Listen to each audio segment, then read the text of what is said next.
yɛnhwɛ susan kwan no na yɛnsi susan kwan because nsuo deɛ sɛ ha na wɔnam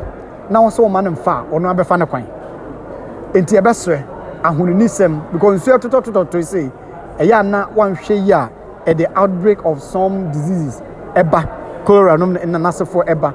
enu ti mesre obiara hwe na oni ni portal ni mfikyire ene baabi a ote oni honi yen toto no mangu basa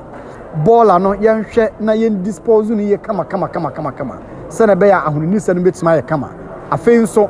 yenom so a ye kuro ensuo etwam ho no yen hwe hunu se enye assembly no nko aso die because assembly no yes ewom say ye wo monitors a wo so abra na abra nya wo nam ehwe say omo musisi adan na omo permit a omo si dan na ba bi omo si dan na e ba bi pa na nadmo for so ayro omo ye omo fom de nyina wo mansin no nanso wa wote wo na wonim se da bia wo da so nipa so masi anamo a wo tu na wo nsuo ho no se enya wo na obehu then you prompt ask mommo ya mane ntem se na be ya ye nsuo betutu mirika na ya ba ho enti ba bia nsuo kwan da bia nsuo tutoi ye ma nsuo no the freeway na onye de ben omfam ekobasa JCC okokesem kumase no nkran no